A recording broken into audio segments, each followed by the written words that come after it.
तीसरे चरण के लिए नेताओं ने कमर कस ली है। मध्य प्रदेश में तीसरे चरण में 9 सीटों पर चुनाव होगा। माना जा रहा है कि इन चरण में मुकाबला कड़ा होगा क्योंकि कई दिग्गजों की किस्मत दांव पर है। आइए जानते हैं कौन किसको टक्कर दे रहा है, तो दिग्गजों की क्या चुनौती है।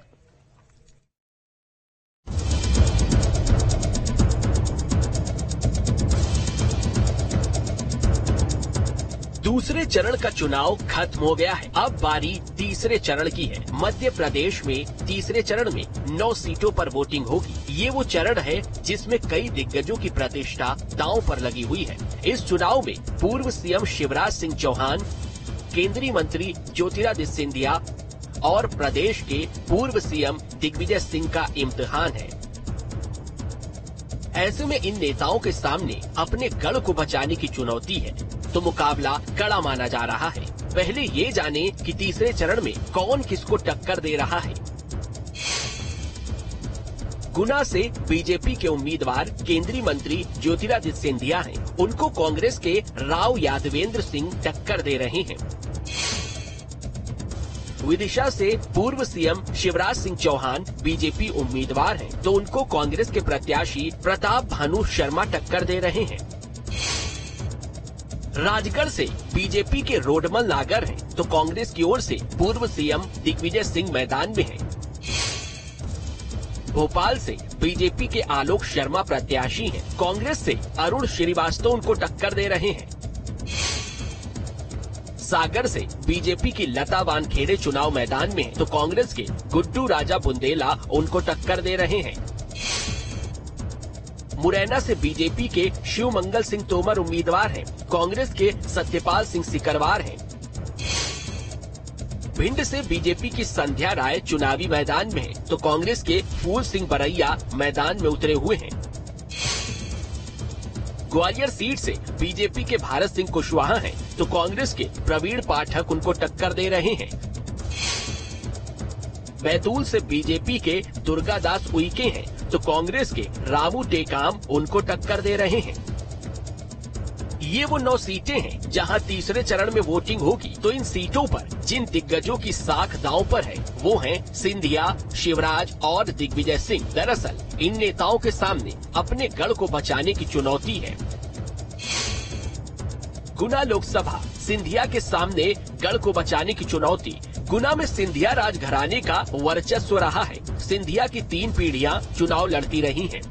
ज्योतिरादित्य सिंधिया 4 बार सांसद रह चुके हैं। साल 2019 में सिंधिया की हार हुई थी। बीजेपी उम्मीदवार केपी यादव से हारे थे सिंधिया। 1 लाख से ज्यादा वोटों से सिंधिया को हार मिली थी। इस बार सिंधिया बीजेपी से चुनाव मैदान में है। इस बार सिंधिया के लिए परिस्थिति और पार्टी दोनों बदल गई है, लेकिन माना जा रहा है उनके सामने गढ़ को बचाने की चुनौती है। तो इस बीच बीजेपी के चाणक्य कहे जाने वाले अमित शाह ने गुना में चुनावी सभा को करते हुए बड़ी बात कह दी है। उन्होंने कहा है, गुना वालों आपको 2 नेता मिलेंगे, ज्योतिरादित्य सिंधिया भी मिलेंगे और केपी यादव भी। दरअसल कहा जा रहा था कि केपी यादव का टिकट कटने से यादव वोटर छिटक सकते हैं, क्योंकि यादव वोटरों के भरोसे ही 2019 में बीजेपी यहां जीती थी। लेकिन शाह ने अपने बयान से दोनों धड़ों को अपने पाले में करने की कोशिश कर ली है। वहीं तीसरे चरण की दूसरी सीट की बात की जाए तो यहां दिग्विजय सिंह की अग्नि परीक्षा है और वे अपने गढ़ को बचाने के लिए जी तोड़ प्रचार करते हुए नजर आ रहे हैं। राजगढ़ लोकसभा पिछले 2 लोकसभा चुनावों में बीजेपी की जीत हुई। 2014 और 2019 में बीजेपी के रोडमल नागर जीते। 2023 विधानसभा चुनावों में कांग्रेस ने कई सीटें गंवाई। राजगढ़ की 8 विधानसभा सीटों में 6 सीटें बीजेपी के पास हैं। मात्र 2 सीटों पर कांग्रेस की जीत हुई।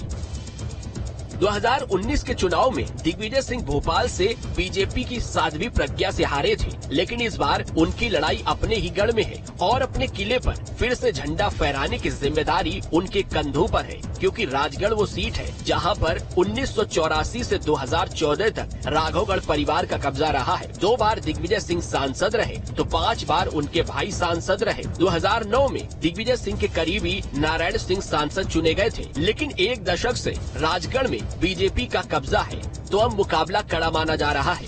वहीं तीसरे चरण की विदिशा सीट की बात करें तो देश की हॉट सीट है विदिशा। 5 बार विदिशा से सांसद रह चुके हैं शिवराज। 2019 में बीजेपी के रमाकांत भार्गव जीते थे। 2009 और 2014 में सुषमा स्वराज जीती थी। 2 दशक बाद शिवराज की वापसी उनकी सीट पर हुई है।